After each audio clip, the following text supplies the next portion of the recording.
Hey Pectus Warriors, it's PectusPT from fixpectus.com. In today's video, I want to run you guys through a 4 exercise chest workout that'll be amazing for improving your Pectus Excavatum. These are 4 of my favorite chest exercises, and this is when you're structuring a chest workout, is the way you should structure it in terms of the variety of exercises and the different movement patterns to build your chest. It's a really optimal way to do it. And I program for my clients who have coached hundreds of people to successfully overcome their pectus with training, and I did that as well myself. Like, these have been 4 of the key exercises that I program for myself and for my clients. And you know, when I'm structuring a chest work, I'm basing it on movements similar to this. So, and these 4 would be like my golden 4. So let's run you through the workout. The first exercise is going to be flat dumbbell chest press. Okay, I think a good compound press is a really good way to start most of your chest workouts, so that's what I'll be doing. Sometimes it is good to start with an isolation adduction like fly to pre-exhaust the chest if you struggle with mind-to-muscle connection. However, I think for most people, especially if you're slightly more experienced in the gym, starting with a good compound press is an amazing way to start your chest workout. And so nothing better than a flat dumbbell press. Like, it's such an amazing exercise for building the chest, and you know, something you can really progress on and get a lot stronger in. And so we're going to do that. Typically the rep range I like to do this in is about anywhere from 6 to 15. So that's a big variety. So many people just do like 10 to 12, but I find that, you know, going heavy for like something like 6 is still great for stimulating muscle growth. And then on other days you can do like 15 reps. Typically I do about 4 sets.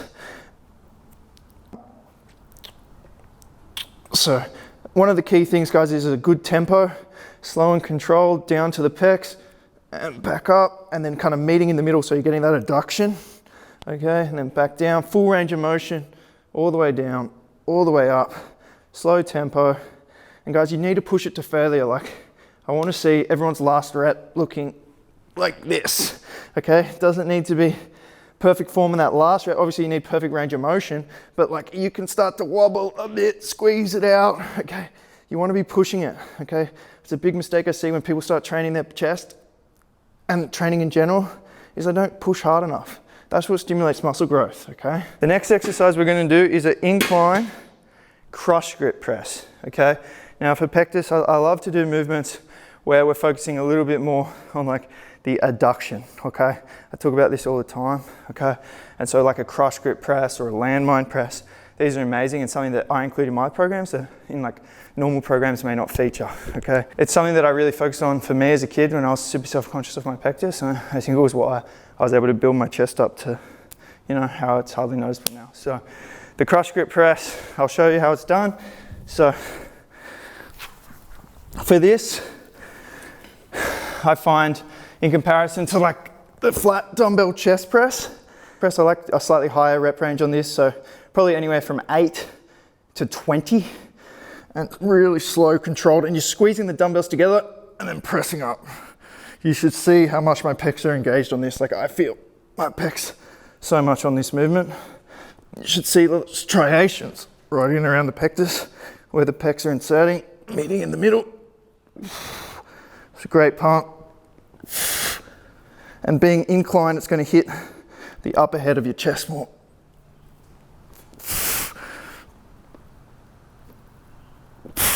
I think it's really key when you train chest, you're doing like flat, incline, decline, all kinds of different angles on the bench for your pressing. So you're targeting different parts of your chest. So the incline's going to be more upper and decline's going to be more lower. Okay.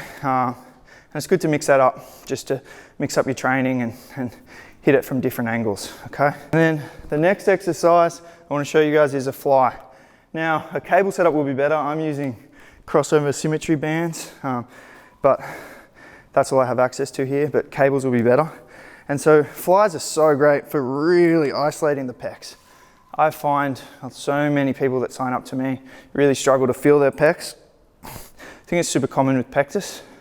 And so we want to really do movements where we can get that stimulation. So as I said, if you're really struggling with your mind-to-muscle connection on your chest, I'd probably recommend starting some workouts with this to really get that burn before, because it'll pre-exhaust them, and then on your compound presses, your chest will get engaged. But for me, it's better if I start with the press, focus on strength, and then go into this to finish off and really burn out the chest.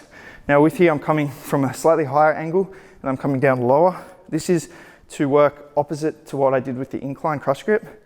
When you're going high to low, it hits more of your lower pecs, okay? So if I did like a decline press, I'd probably go low to high just to mix that up. And so that's how I program for my clients. If you guys are interested, links in the description to apply for my coaching. So anyway, this is the a fly.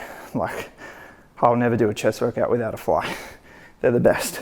So, you know, in my journey to get me to this body, flies were like my favorite thing. They probably are my favorite exercise. I just love that feeling of the pump that you get from a fly. With the flies, you want slow, controlled mind-muscle connection, full range of motion.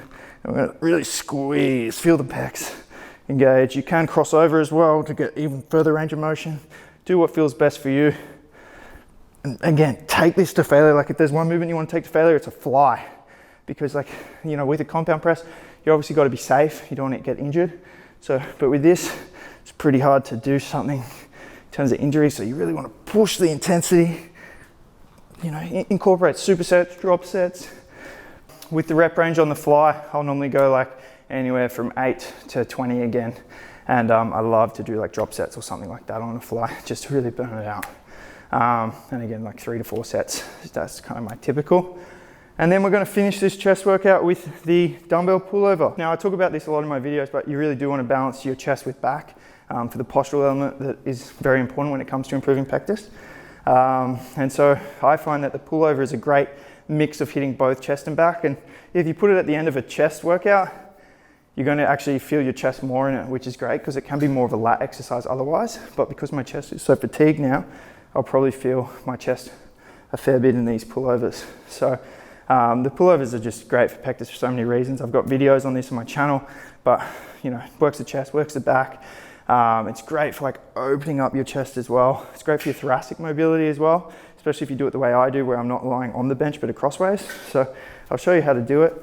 It's definitely a movement where failure may not be the priority. It's more about form and range of motion, getting a good stretch. And yeah, you really want to focus on form and probably keep the rep range anywhere from 8 to 15.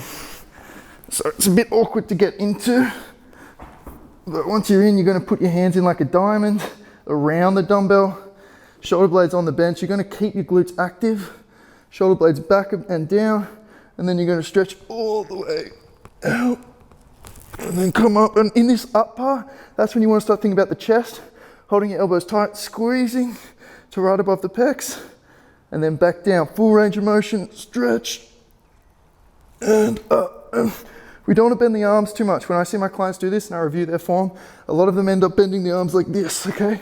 We want to keep our arms close to straight, full range, and then come up, squeezing the pecs, okay?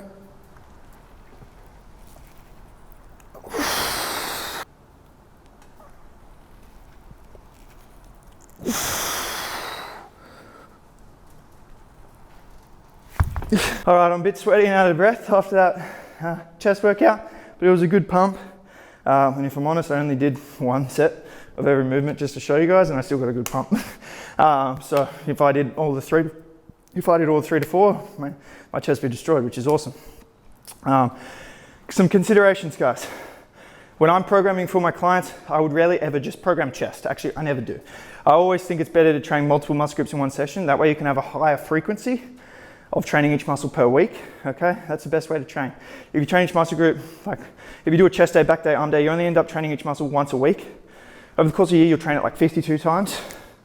If you train every muscle group twice a week, you train 104 times.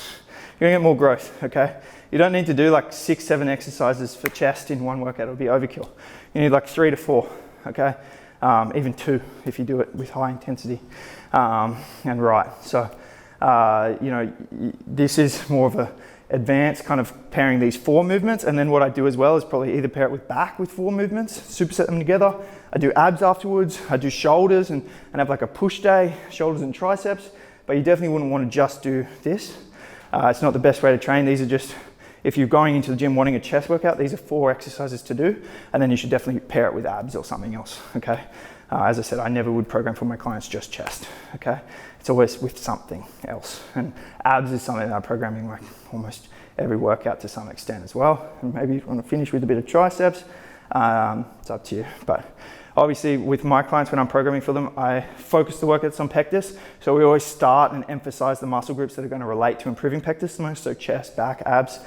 So you want to be doing that. You definitely would want to be starting utilizing those exercises for those muscle groups. So that's what I do, but I still program legs and stuff for my clients as well. It's important you're not just neglecting other muscles, okay? And yeah, if you're interested in being a client and you want to overcome your pectus, then links in the description. You can book a call with me. I personally meet all of my clients before signing them up because every case of pectus is different. So it's very important I actually meet you and make the approach. And then from there we can get things started and I can start coaching you. Thanks guys, peace.